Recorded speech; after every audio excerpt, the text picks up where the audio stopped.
Well, Tuesday was definitely a crazy day in the NFL. Let's see what Wednesday has in store for us as we get to fantasy football today here on CBS Sports Network, presented by BetMGM, the sportsbook born in Vegas. I'm Jamie Eisenberg. That's Heath Cummings. That's Robert Turbin. We got a lot to get to after what happened on Tuesday. There were 3 NFL trades, at least, that impacted offensive players. There may have been some more because my head was spinning after Davante Adams goes to the Jets, Amari Cooper goes to the Bills. Even Cam Akers got traded, goes back to the Minnesota Vikings, which he was a part of last year. So let's get into all of that after what happened on a crazy Tuesday and see how it impacts your fantasy rosters moving into week number 7. So let's start with the Davante Adams trade. We discussed it a little bit on yesterday's show, but I want to get your guys' opinion on this. So, Robert, when you see the Jets make this big move after a tough loss against the Buffalo Bills, we know they already fired their head coach and Robert Saleh, changed their play caller with Todd Downing taking over for Nathaniel Hackett.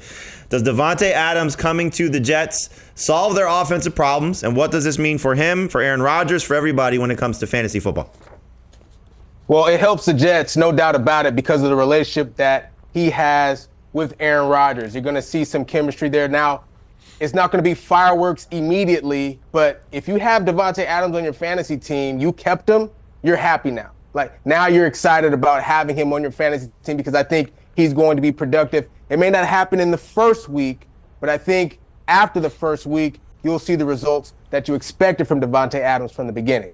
And see, my first thought was, and you always talk about this, to show off the new toy game. We saw it with Saquon Barkley the first game of the year with the Eagles. Well, this isn't show off the new toy. It's to show off the best friend that just came back. And so Aaron Rodgers, he might get 15 targets in this first game against the Pittsburgh Steelers. And the great thing is you have Garrett Wilson, so teams can't give Adams that much attention. I think over the rest of the season, you're probably looking at Adams as a high-end wide receiver 2, Wilson as a low-end wide receiver 2.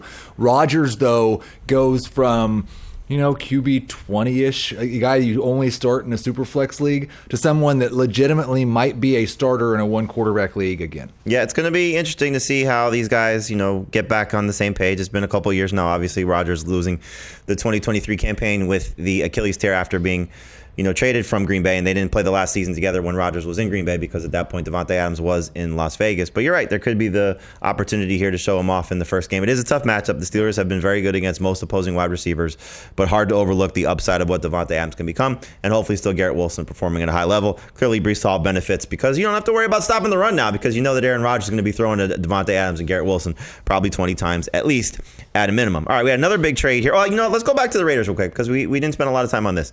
Brock Bowers, I don't think he can get much better, but he gets better.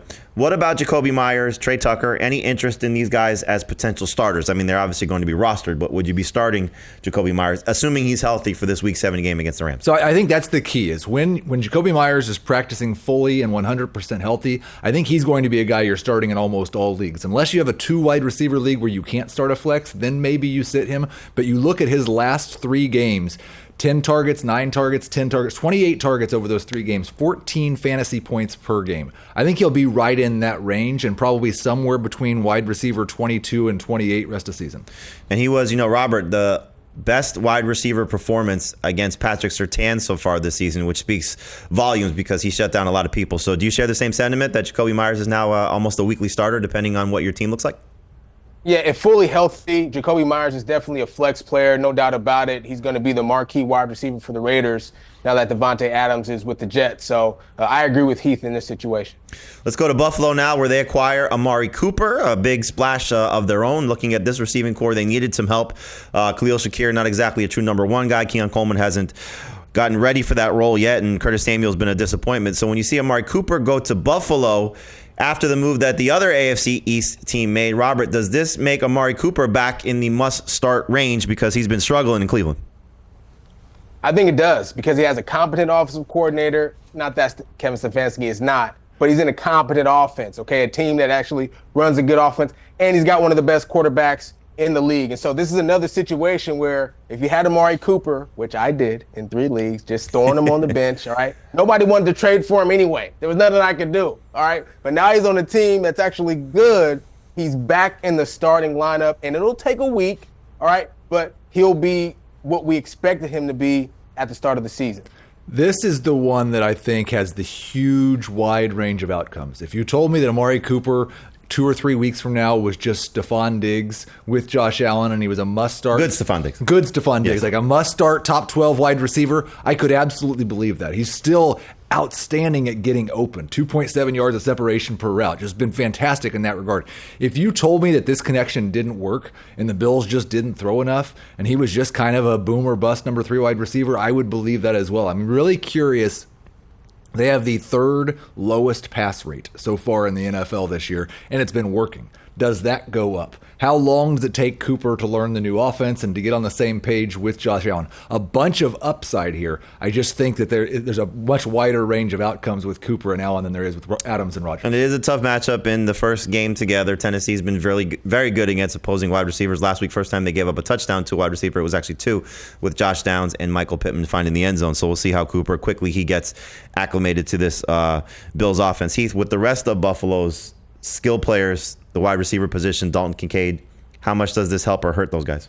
I think that the wide receivers mostly become irrelevant. Like maybe you start Khalil Shakir on a week where you have a bunch of guys on a bye or something, but if Amari Cooper works, Khalil Shakir and Keon Coleman really shouldn't be getting that many targets, especially in an offense that's just not throwing that often.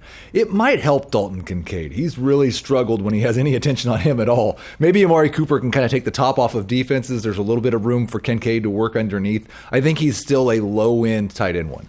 Let's go to Pittsburgh now, Robert, where we have a quarterback change. At least that's what we're anticipating with Russell Wilson taking over for Justin Fields. It's a little surprising because Justin Fields has gotten the Steelers off to a 4-2 start.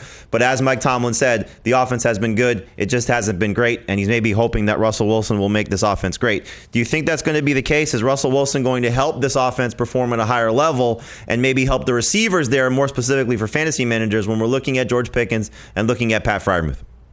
I think he could, because the one thing Russell Wilson brings to the table is the ability to be able to throw the ball down the field on a consistent basis. And when you think about George Pickens and the type of receiver he is one of those wide receivers that wants to take the top off the defense. One of the reasons why he's been so frustrated is not necessarily about the targets, but the targets down the field. And when he gets them, they haven't been able to connect him and Justin Fields. And so that may be better, but Pickens' attitude's got to be there. If his attitude's not going to be there, it doesn't matter who the quarterback is. Really tough matchup in place for Russell Wilson to start the season. If you were a conspiracy theorist, you might think, well, they're going to start playing for about a half. He's going to get killed, and then you're going to see Justin Fields back in there. I will say that when I was going through the projections process, there's a massive change for the pass catchers going from Justin Fields to Russell Wilson. Part of that is just that Russell Wilson's a better passer than Justin Fields is. But the bigger part is Justin Fields top 5 in scramble rate, top 5 in designed quarterback runs. I would expect a few more targets for the pass catchers and more accurate targets from Wilson. Robert, what does this do for the running backs in Pittsburgh, if anything? Because Najee Harris finally had a good game last week, but it was against the Raiders. He's had a difficult start to the season. Does this change their approach? Because now they may get some more designed throws, some more opportunities maybe in the red zone. Are we going to see an uptick or a downtick for Najee Harris and maybe Jalen Warren? No, I think that's really the big change, Jamie. The running backs are going to be more involved in the passing game, particularly because Russell Wilson really likes to check the football down if his options aren't open down the field. He'll check that ball down real quick. So that's going to open a lot of opportunities for running backs to get some catches, right, and get yards. Speaking of running backs, we got a running back trade yesterday. I think surprised some people when Cam Akers goes back to Minnesota. He was with the Vikings last year before he suffered the second Achilles tear of his career. So, Robert, when you look at this, we got Aaron Jones. We're waiting to find out what his practice report is going to be and his status for Week 7. In Week 5, their last game in London, he had the hip injury, and the report initially was week to week. So when I saw this trade, I thought, okay, maybe this is an indication that Aaron Jones is probably going to miss some more time. But it also could just be that they don't love Ty Chandler maybe as the next guy up, and Akers coming off a couple of strong games for the Texans. So how do you view this Vikings backfield right now, adding Cam Akers? Yeah, this one is a weird one to me. You know, Cam Akers, familiar with the system, familiar with the football team. They like what he brings to the table. He's done okay in Houston, but Houston felt like they didn't need him, obviously. So this will be challenging for Ty Chandler now because, you know, these spots are, you know, they're rare in the NFL. I think Aaron Jones is going to be fine, but it'll be interesting to see where Cam Akers fits. If he becomes a number 2 back, I'd get him off the free agent wire. This makes me a little bit concerned about Aaron Jones. That's what you've got an older running back who's dealt with a lot of injury stuff in the past, and he's had some sort of hip injury, and we haven't really seen anything since. He did practice on Monday in a light session that's not official. Right. So he was out there bouncing around, which I think changed some people how they're approaching their waiver wire moves Tuesday night and even Wednesday night. But then you see this trade happen, and then it's like, okay, is there really something wrong with Jones, or is it more an indication of Chandler? Right. We have no idea. And we have no idea. We're going to find out later this week. I think it's more of a depth thing, fellas, just like a just in case Sure. something serious happens to our premier back. Yep, it's something to monitor. And again, we'll talk about the roster trends for the moves that were made on Tuesday night. But we'll see what happens with Aaron Jones. Hopefully he will be healthy because he was off to a great start before getting that hip injury in week 5 against the Jets. All right, we got a game on Thursday night. We always like to preview it on this show. You got the Broncos and the Saints, and there's a lot of injuries at play, mostly for the Saints side of things. So Derek Carr, we know, is going to be out. He's still dealing with that oblique injury, expected to miss at least 2 more games after this one. But Chris Olave, not expected to play with a concussion. Rashid Shaheed, dealing with a knee injury, probably not going to be out there as well. We don't know Taysom Hill's final status on the injury report, so he could return. So when you look at this game, let's start with the Broncos, because at least we know what we're getting from them. So Heath, I'll give you the Denver side of things. Bo Nix has been 19 fantasy points or more in 3 of his last 4 games. Cortland Sutton catches an amazing touchdown every now and then, got one last week. Javonte Williams is in a good spot because the Saints' run defense certainly looked bad last week against Tampa Bay. How do you view these players for Denver? Are they must-start guys, or are they just more flex plays at best? I think Nix is a decent super flex starter, and if he does it again for another week, we'll have to start considering him a little bit more. Javonte Williams is the guy I'm pretty excited about for a couple of reasons. One, Sean Tucker just won NFC Offensive Player of the Week on 17 touches against this defense. They're all kinds of banged up, and now they're on a short week. Javonte Williams really dominated playing times for the Broncos last week, and there's a lot of running backs who we might rank as top 24 guys that we don't really know what their situation's going to be going into Sunday. So that actually pushes Javonte up into the top 20 for me as a running back this week. Cortland Sutton is just a flex. All right, just a flex. And then, Robert, give us your take on Javonte Williams, because it's been a very up and down season for him. He now, I believe, has the most carries in the NFL without a touchdown. And you got Alvin Kamara on the other side, who's struggled a little bit lately, still getting the production that we like as fantasy managers, just don't love based on what we saw in the first couple of weeks. And he's really the only weapon for the Saints right now. Yeah. Well, the thing about Javonte Williams is that he's getting the usage, he's getting the carries, so you know he's going to be there. The production may not always be there, the results, but if he's getting the ball, then there's always a chance. So if you need to sub him in, I think he's a good flex player for you. Alvin Kamara is going to get all the touches here. I mean, he's going to be the guy in this game. He always is the guy anyway. So if you got Alvin Kamara, which I do, all right, he's definitely your starting running back, RB1. Yep, hopefully he finds the end zone again, and you probably can expect to see him involved in the passing game a lot if there is no Olave and no Shaheed. If you're desperate, Bub Means had a big game last week, 8 targets from Spencer Rattler, so that could be somebody that he leans on, but I hope you're not starting Bub Means at this point. Not a bad guy to stash in some deeper formats. All right, we're going to answer a lot of your questions throughout the course of the show. Thank you for sending them to us on Twitter and X using the hashtag AskFFT. Here's the first one that we'll answer right now. Jacoby Myers and Jerry Jeudy are both available on the waiver wire. Which one has more value for the remainder of the season now that Adams and Cooper haven't traded? So we really need to talk about the Cleveland side of things, Heath. When you look at Jeudy, does he become somebody that's more coveted, even though it is Deshaun Watson and Cooper wasn't producing very much in this offense? Well, oddly, the answer to Phil's question is the guy with the better quarterback. Probably 2 better quarterbacks than Deshaun Watson right now. And the answer is not Deshaun Watson playing terrible football. Yes, Jerry Jeudy's value did increase. He's inside of my top 48 wide receivers, I think, for the second time this season. He is someone who I'm interested in adding, but strongly prefer Jacoby Myers. All right, so we'll see how things go for Cleveland. We'll see how things go for the Raiders. We'll see how things go for your fantasy moves as we take a break here. But when we come back, we're going to take a look at the roster trends, the moves you made on Tuesday night, the most added, the most dropped, the most traded. That's next on FFT.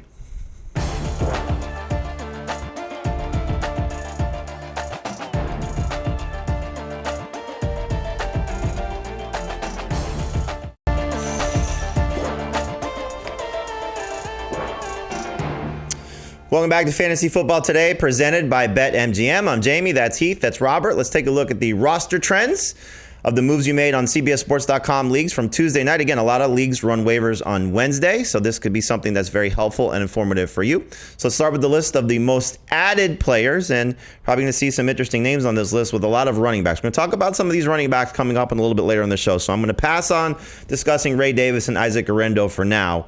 I want to get to more of the receiver conversation. So you see Sean Tucker on this list. Heath referenced him earlier, how great of a performance he had against the Saints.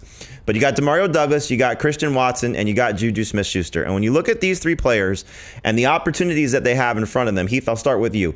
Douglas looked great with Drake May. 3 games now in his last 4 with at least 9 targets. Juju, the last time we saw him in week 5, was a superstar replacing Rashee Rice. And Christian Watson, we know the upside of what he brings to the table, and we may have a Jaden Reed injury they got to keep an eye on, but certainly Dontavian Wicks is going to be week to week. So when you look at these 3 receivers, are they now guys you can plug into your lineup, not just in 3 receiver leagues, but potentially 2 receiver leagues as well? I would say that in full PPR that probably Juju and Douglas are guys that you can. More confident in Juju because we did see him for a stretch a couple of years ago do this in the exact same role and was a top 20 wide receiver for an 8-week stretch. I believe he could be a top 25-ish to 30 wide receiver rest of season, someone you're definitely starting in 3 wide receiver leagues, probably in 2. Douglas, I'd like to see a second week with Drake May before I fully believe he's someone you could start in a 2 wide receiver league, but definitely 3 wide receiver, full PPR. I'd love it if what head coach Jerod Mayo said after the game that they're going to try to get him involved in 2 wide receiver sets. If they do that and he's going up to playing 90% of the snaps, then he becomes a must start. Christian Watson's the one I'm pumping the brakes on just a little bit. Still doesn't have more than 5 targets in any game this season. He's a big play merchant, but that's a boom bust flex guy. That's a guy that could, like he did earlier this year, play more than 60% of the snaps and score 0 fantasy points. He could also score 20 fantasy points, but not a must start guy. Robert, how do you feel about that trio? Just because, I mean, we're looking at a situation where the running back's injury scenario is a mess. But the receivers have also been a lot of banged up scenarios of guys missing time. We know the Rams injuries. I don't need to go through the whole laundry list. But when you look at these 3 particular players, do you feel the same way? More cautious approach or looking to get them in your lineup right away, like he said, at least with the first 2 guys of Juju and Demario Douglas? Well, Juju is in the lineup right away because you know he's replacing Rashee Rice and he's going to take those underneath routes that he talks about. He's going to get the reps and the completions. Demario Douglas, I agree. I need to see another week, and I'm pumping the brakes on Watson. Same reason. The nice thing about Douglas, he gets the Jaguars this week. They've been awful against opposing wide receivers. And Watson may benefit again. We may see more targets. Now, it's a little bit weird with his target share because he had 2 games, only 2 games at least, with Jordan Love. Missed the game with the ankle injury. So hard to say who's going to have a lot of targets with Malik Willis. But certainly the arrow pointing up for all 3 of these guys. All right, let's take a look at the most dropped players on CBSSports.com leagues from Tuesday night. You're probably going to see some of these injured guys getting dropped, some kickers, some DSTs as well when you look at this list.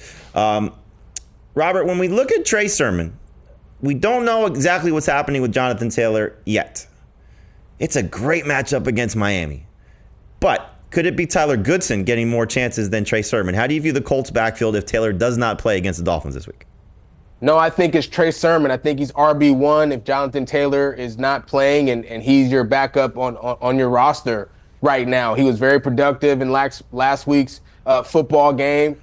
And so I think he's still going to get majority of the carries heading into Miami. And so I like Trey Sermon in this situation if Jonathan Taylor's not healthy. Yeah, I don't know if I'd be dropping him yet, but clearly there's a lot of guys that have become available, like we saw with Ray Davis, Isaac Guerendo, Ty Chandler. We'll talk about some of these guys, again, coming up a little bit later. Heath, I want to ask you quickly about Jalen Tolbert because he's coming off a bad game last week against Detroit. Prior to that, 13.2 PPR points or more in his last 3 games. So is he somebody you want to move off of during the bye week, or would you rather hold him? I'd like to hold him, but I also understand the roster crunch people are in. I was looking at a league where I was trying to decide, do I hold Trey Sermon? I really don't want to drop Trey Sermon, but sometimes like, you got guys on buys, you've got guys that are injured, especially if you don't have a lot of IR spots. I could understand if someone needed to drop Jalen Tolbert, but I'm certainly trying to hold him. All right, so we'll see what happens with Tolbert. And then you see Daniel Jones on this list also just lost his left tackle, and Andrew Thomas does get Malik Neighbors back, but he has been miserable at home. So just keep that in mind, even in a potentially favorable matchup against the Eagles. Let's take a look at the most traded list of the players that you're trying to either buy low on or sell high on. Devontae Adams at the top of the list, but there's Tyreek Hill. We know that Tua Tagovailoa is expected to return. We just don't know when.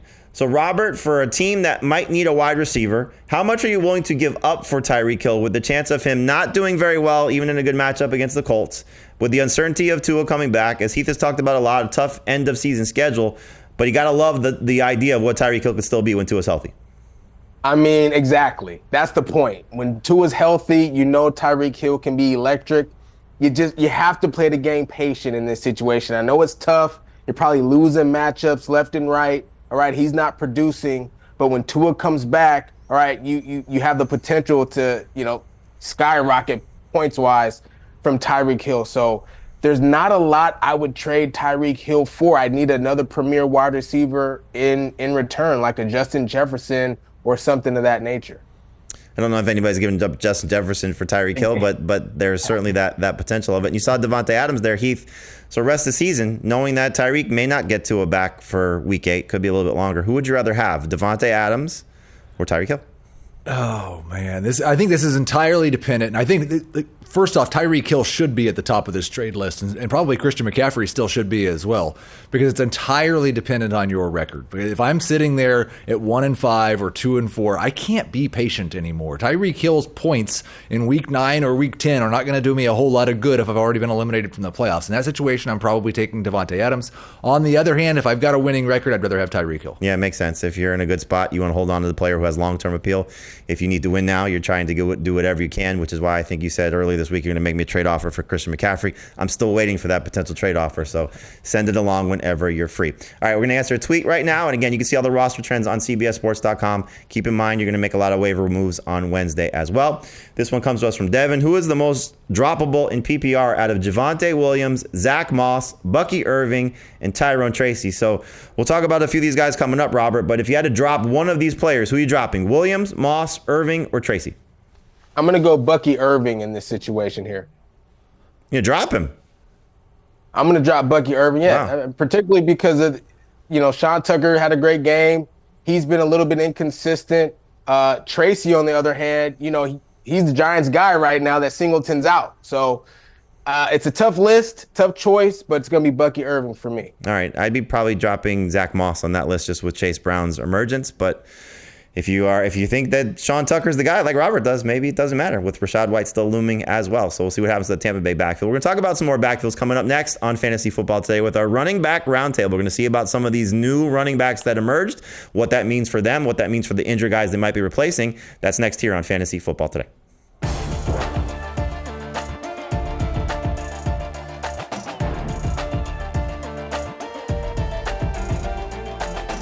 right, Adams is...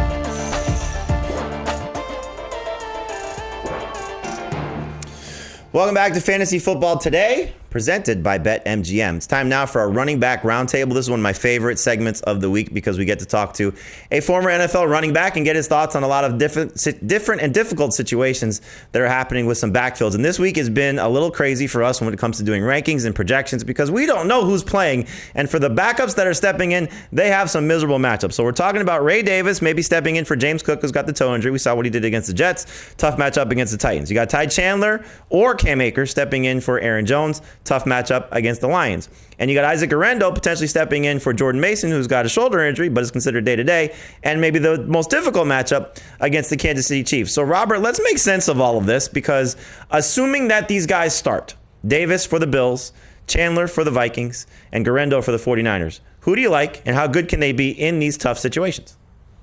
I like Ray Davis. Out of the three backs. I almost wanted to go with Isaac Guerendo, but Ray Davis has been running a pro-style system really since college, and you saw the natural ability that he had last week within that Bills system running the football. And so I know it's a tough matchup against the Titans, but the Titans overall aren't a very good team. And so I think Ray Davis is going to have an opportunity to be really productive and be included in the passing game as well. I think that last thing he said there is the key, and be included in the passing game. And Isaac Guerendo does not have a target yet this season. We really didn't even see the 49ers throw that much to Jordan Mason. They used Deebo Samuel for those types of targets. And so I do think that the work in the passing game that Davis could make up for that tough matchup. And he looked pretty good against the Jets last week. He looked great against the Jets. 23 total touches, 150 total yards. We say the work in the passing game, and I think it's right. The only thing to just remind yourself of, it was a 42-yard reception to help him get to 55 yards on a broken play where Josh Allen just heaved it up and Ray Davis made a great catch. But still, 3 catches, 3 targets. Ty Johnson did play in a lot of third down situations. Just keep that in mind. But Guerendo, I think one thing people should just be aware of, when you see 10 for 99, it was a 76-yard run at the end of the game if you weren't watching. He could have easily had an 11-yard run, potentially the same result where they just kill the clock and win the game. He could have all scored a touchdown. But it's just not something I think that's sustainable because Patrick Taylor played almost as many snaps as him. So just keep that in mind. But also keep in mind, Jordan Mason was at a light workout on Monday. Aaron Jones at a light workout on Monday. We might not get these guys playing, and James Cook was close to playing Monday night before they shut him down and made him inactive. So just be careful with your waiver moves that are still happening on Wednesday. All right, I want to get to the Tampa Bay situation because before the break, we answered a tweet about who you should drop out of Javonte Williams, Zach Moss, Bucky Irving, and Tyrone Tracy. And I was a little surprised that Robert said to drop Bucky Irving. So Sean Tucker comes off this amazing game. As he said, he was the NFC Player of the Week, tore through that New Orleans Saints defense. Bucky Irving also did well against the Saints. Rachaad White was out. The two best performances that we've seen so far from the Bucs backfield was in that game against the Saints, and Rachaad White didn't play. So Robert, make sense of this for us because White was supposed to be the lead running back and having a good season, and he hasn't been. And these two other guys stepped up and certainly dominated in his place. Yeah, this is tricky because what's going to happen is this is going to become a running back by committee situation. And so you may not really get the production that you want from either three of these guys. But Todd Bowles did say that he was going to give Sean Tucker more opportunity, more carries. He earned it after this New Orleans Saints game. And that's why I'm giving him the slight edge a little bit in this situation. I love the fact that he's going to get the opportunity. I think he has a little bit more upside than Bucky Irving because they seem to trust him more on passing downs than they do Irving, at least at this point. I do agree, though, with Robert. This is probably just going to shape up to be a super ugly situation where none of these backs we can really rank inside of our top 24. We're looking at flexes at best. The hope is that one of them goes away. And it might be Rachaad White. I mean, look, he has struggled, and, we knew that he was a good pass catcher last year. He's certainly been a good pass catcher with his opportunities this year. They just haven't been throwing the ball to the running backs as much, and we don't know exactly when he'll return from his foot injury. And I didn't include him with the other three backs this situation because we don't know how many guys will be involved. This is also a brutal matchup against a Ravens defense that's been very good against opposing running backs as well. So keep that in mind, whether it's two guys or three guys for week 7. All right, last week, Robert told us that Nick Chubb is a unicorn. We were waiting for when he was going to get activated, and now the unicorn is able to play, but he just lost the number one receiver on his team in Amari Cooper. But Jerome Ford's also out. So we got an opportunity here for Chubb to maybe get a heavy workload. It's a great matchup against Cincinnati. So, Robert, do you think they're going to ease him back into a heavy workload, or are they going to just give him all the opportunities to be Nick Chubb again, and we'll see the unicorn that you talked about? Yeah, there's some guys that you ease back into the game, and there's others that just get right to it. Nick Chubb is going to get right to it, all right, in this situation. Wide receiver, number one wide receiver is gone. Amari Cooper's in Buffalo now. All right, they're going to be leaning on him pretty heavily against this matchup against the Cincinnati Bengals. So I'd expect Nick Chubb to get the ball a lot. What I hope is that the Browns go back to what they were when Nick Chubb was healthy, and that was a run-first offense. They can't continue with this pass-heavy approach because Deshaun Watson's simply been terrible, and now they don't have a number one wide receiver. I do think it's probably a split. Maybe it's a 2-to-1 split. Wouldn't be surprised if it's more of like a 55-45 split in the first game back, but it's Nick Chubb. It's the Bengals defense. I'm probably starting Nick Chubb if he's active. Yeah, it's hard to keep him out of your lineup. You've been excited to get him back on the field. Who's the split with, though? Is it Pierre Strong? Is it Deontay Foreman? Who do you think it's going to be? I'm going to guess that it's Pierre Strong for the most part. Wouldn't be surprised if all three backs play. And Ford is dealing with a hamstring injury, so just keep that in mind. But yes, Nick Chubb hopefully is going to be ready to go. He had a story in the Players Tribune where he's doing this for Cleveland. They definitely need him, but the offensive line has been a disaster as well. So just keep that in mind also with how Chubb should perform. So just keep your expectations in check, but should have an opportunity here to be really good against a Bengals defense that has been bad against running backs all season long. All right, so the Dolphins have another situation at running back that we got to keep an eye on. It just seems like every week that they're playing, we're waiting to find out who's going to be the best of the Dolphins backfield mates there with Devon Achane now at the concussion protocol. Raheem Mostert came back in their game against New England prior to their bye in the game that Achane got hurt. Jalen Wright's sort of been the fill-in option. And Mike McDaniel said today that he's progressing well in terms of Achane through the concussion protocol. So, Robert, take me through two scenarios. Achane healthy, Achane not healthy. How do the Dolphins attack this Colts defense, which has been bad against the run as well?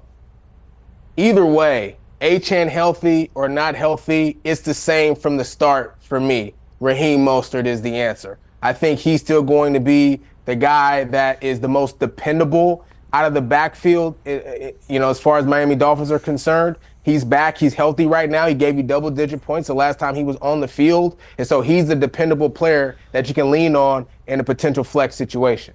I'm a little bit more skeptical just because as bad as the Colts defense has been against the run, there have been a couple of games where they knew the other team couldn't really pass, and they were really good against them. If they sell out to stop the run, they can stop the run. There's no reason to do anything other than sell out to stop the run against an offense that's led by Snoop Huntley. It's a good point. I think I'm with Robert, though, that Achane hopefully will return, and if he does, it's hard to get him out of your lineup, but it feels like Raheem Mostert with Achane, at least a flex. Without Achane, could be a top 10 guy. The one thing to counter your point, Heath, is that Mike McDaniel's pretty creative with his running backs. We've seen him struggle a little bit without Tua Tagovailoa there, but the run game has still gotten a lot of production from either a guy catching passes or when Raheem Mostert was healthy last time against the Patriots. Same with Jalen Wright. Both those guys had a very solid outing. So I like Raheem Mostert's situation a lot. I think he's going to have a big game against the Colts with or without Achane. All right, let's take one of your questions here. Again, we're going to spend a lot of time at the end of the show answering a lot of these. This one comes to us from JCT. Wants to know our thoughts on Tyrone Tracy versus Devin Singletary in Week 7 and rest of season. So I'll let both of you guys answer this one. Rob, you go first. How do we see the Giants' backfield moving forward starting in Week 7, assuming Singletary is in or out in a matchup against the Philadelphia Eagles? Singletary healthy, Singletary plays. He's in your lineup. Simple as that for me. I think if Singletary's healthy, he's going to get the first series, and we're going to see much more of a committee than we saw earlier in the year because it's hard to put Tyrone Tracy back in the bag after what he's done. The key is going to be when they're splitting touches, who looks best. As long as Singletary continues to look good, I think he probably still maintains a 60-40 split, but I do think the door is open now for Tracy to take this job from him. And we could see if they continue to lose, do they decide to just feature the younger guy a little bit more? So something to keep an eye on there. But yes, I think we're going to see probably a split backfield with Singletary leading the backfield when he does get healthy. But you know what? Take your time. Get that groin injury right. Let's see a little bit more of Tyrone Tracy. He's looked really good the last couple weeks. All right, we're going to take a break right now. We come back and get into start, bench, cut, everybody's favorite game. We'll see who's on your team, who's on your bench, and who you're kicking to the curb. That's next on Fantasy Football Today.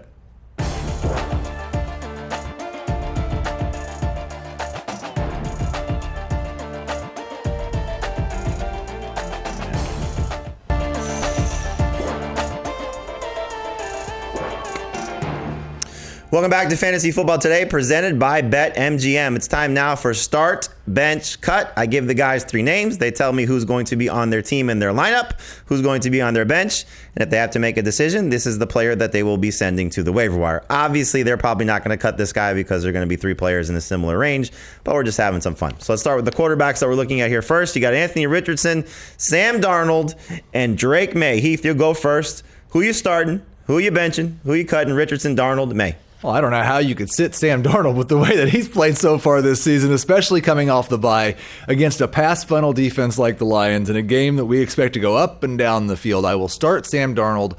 I will bench Anthony Richardson because I'm hoping at some point we get to see the upside that we all know exists in him. It's just you can't start him right now because he's been so bad the last few times we've seen him on the field. And unfortunately, I'll cut Drake May, but I'm glad that he's at least saved some semblance of a Patriots offense. Yeah, I got to agree with Heath in this situation, Jamie. All right, I'm starting Sam Darnold. There's really no doubt about it. Anthony Richardson's on my bench. And then Drake May, I'm cutting just because I just haven't seen enough yet. Just the one game, he did well, but I got to see more. It is funny because if you just take everybody's last game, May's better combined than what we saw from Darnold, under 5 fantasy points against the Jets, and Richardson wasn't able to finish his last game against the Steelers in Week 4. Best matchup is Drake May taking on the Jaguars. Dolphins number 1 in terms of fewest fantasy points allowed to opposing quarterbacks. And the Lions, despite being a pass funnel team, only number 8 in terms of fewest fantasy points allowed to opposing quarterbacks. But they did just lose Aiden Hutchinson, so keep that in mind. I would also start Sam Darnold. I would sit Anthony Richardson and cut Drake May. But we are just looking at everything that data tells us and saying Drake May is just not there yet, understandably so. Let's go to the next one that we're looking at here. It's a trio of wide receivers, T. Higgins, Devontae Smith, and Darnell Mooney. 3 very high-end number 2 receivers on their respective teams. So, Robert, you go first on this one. Start, bench, cut. Higgins, Smith, Mooney. I'm starting Mooney in this one. I really like the matchup against Seattle. You know, Seattle's my squad, okay? That's my team, all right? But I like the matchup with the Atlanta Falcons at home. Darnell Mooney going up against his secondary. I'm going to sit T. Higgins, all right? And I'm going to cut Devontae Smith. I will start T. Higgins. You said the number 2 wide receivers on their team since Higgins came back in terms of target share. He's been the number 1 wide receiver on the Bengals. Both of those guys, Chase and Higgins, must start wide receivers for me right now. I'm going to bench Devontae Smith. I think I have Mooney ranked just a little bit higher than Devontae Smith this week, but I think there's more long-term upside with Smith, so I'll put him on my bench. I'm going to sit Darnell Mooney, but I fully expect that he's going to make up for last week's dud with a 60-yard touchdown. All right, so I got to ask you because you said sit twice. So who's cut? You said sit I'll Mooney. cut Mooney. You're cutting Mooney. Okay.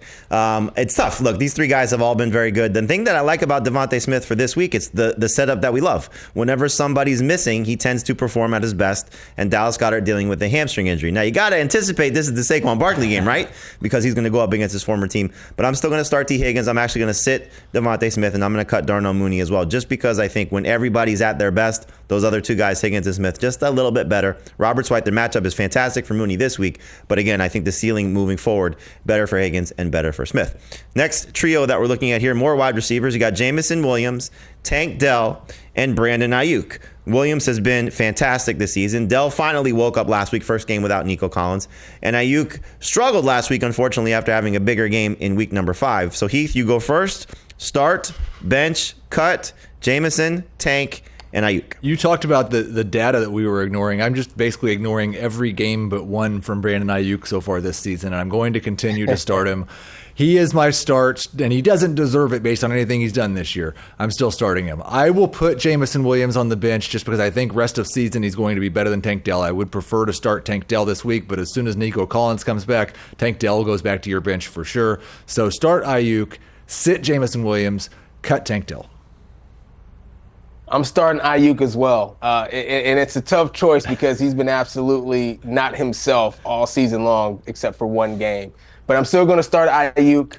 Who am I benching? Man, I think I want Tank Dell in this situation. I'm going to sit him on my bench, and I'm going to cut Jameson Williams.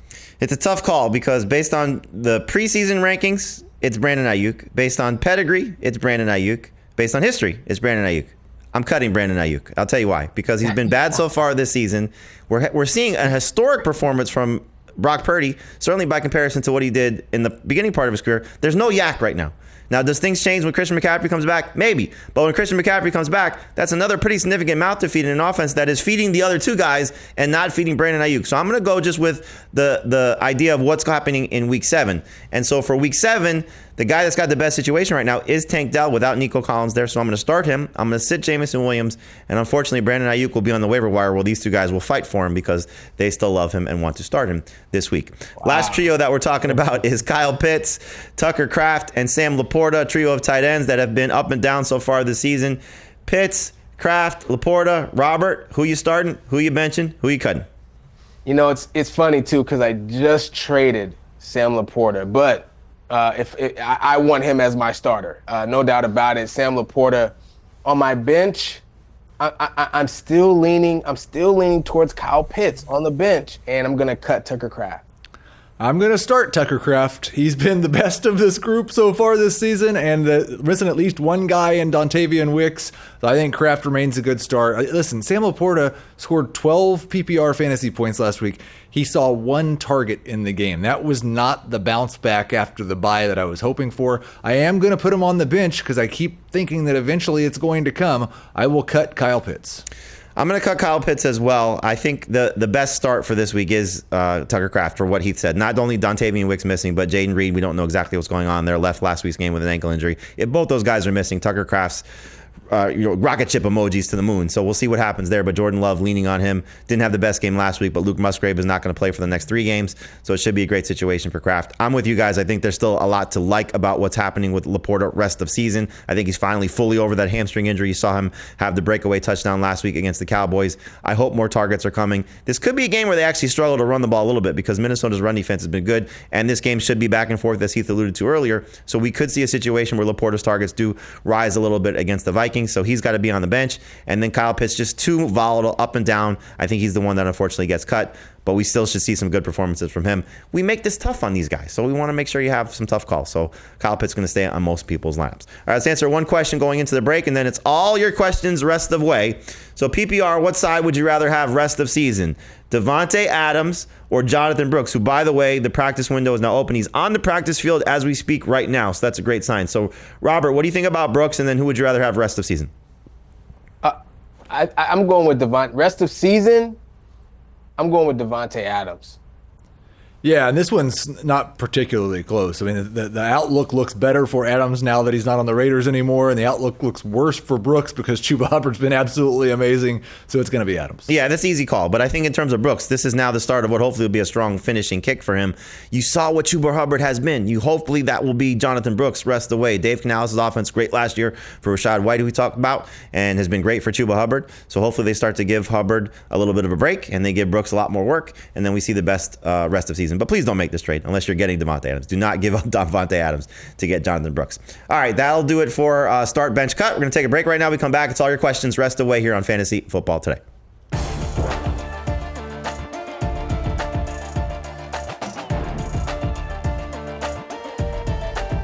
Get what I said about the run.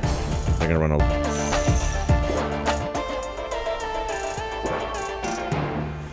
Welcome back to Fantasy Football Today, presented by BetMGM. Thank you for sending us your questions. Again, always use the hashtag AskFFT. So that fantasy football guy wants to know, what do I do if I have both Adams and Cooper on my roster? Hold this week or play them if they're ready to go. So Heath, you talked about this. Show off the shiny new toy. You said it about Adams. You feel the same way about Cooper? I'm starting Adams. I'm being patient with Cooper, but you may be in a situation where you need to start him because you don't have a better option. You could look to trade one of these guys if you need an upgrade somewhere else on your roster. That's the first thought that came to my mind if you don't need them both. But I would start Adams in this situation as well. I'd be a little bit patient with Cooper if you want to keep them both. Yeah, tough matchup for both, but a little bit tougher matchup for Cooper just based on opposing fantasy production. The Titans are number one in terms of fewest fantasy points allowed to the position. Next question. Amy wants to know, my only running backs are Breece Hall, Tony Pollard, and Jordan Mason. This is a one-quarterback PPR league, and I have Jaden Daniels and Anthony Richardson. Would you drop Richardson for Nick Chubb? The only other players I could drop are Jake Ferguson, also has Trey McBride, and Juju Smith-Schuster. So I'm assuming this is a 10-team league or shallower. So, Robert, if you are dropping somebody, who are you dropping? Anthony Richardson or one of the tight ends to pick up Nick Chubb? I'd probably drop one of the tight ends to pick up Nick Chubb and keep my two quarterbacks. Yeah, drop Jake Ferguson. He's on a bye. Maybe nobody even picks him up. You could also play the long game and just drop Jordan Mason, knowing that he's hurt. McCaffrey comes back. You got Chubb to step in. That's probably the least desirable option. I might drop Richardson just because I think Ferguson will be picked up sooner than I think Richardson will, knowing that tight ends producing are harder to find. Next question. Eric wants to know, Amari Cooper or Brian Thomas this week? Heath, what do you like better? I will go with Brian Thomas. That's why there's at least 24 wide receivers I'd rather start, and Thomas is one of them. I'm going Brian Thomas Jr. As well in this situation. Yep, hopefully has a bounce-back game against a very bad Patriots defense, but he could see Christian Gonzalez, so just keep that in mind. Next question. Would you rather have Kyler Murray or Anthony Richardson rest of season? Robert, which quarterback do you like better? Oof. Man, I don't know. Kyler Murray, if I really had to choose between the two. I think if you have either one of these guys, you need to also have a second quarterback. So I'll say Kyler Murray, but... So are these the two you want to have, though? Or do you want to drop one and pick up somebody that's a little bit safer? I'd rather have Jared Goff than these guys. Yeah, I don't really want to start Goff this week against Minnesota, though. I'm okay having both of them. I don't mind Goff this week against Minnesota just because I think he'll be throwing a lot by comparison. All right, I'd rather have Kyler as well. Happy Wednesday. Pick one in PPR. Tyler Algier, Alan Lazard, Raheem Mostert, Jerry Jeudy, or Juwan Jennings. So who do you like better, Robert? Raheem Mostert. I was the low guy on Mostert, and I agree. Yeah, Mostert's the easy one for me. All right, next question. Oh, that's the last one? All right, that'll do it for us here on Fantasy Football Today. Thank you for sending your questions to us using the hashtag AskFFT. And make sure you check out our Fantasy Football Today podcast. Wherever podcasts are found, we're helping you dominate your fantasy leagues. For Robert, for Heath, I'm Jamie. Thanks for watching. We appreciate it.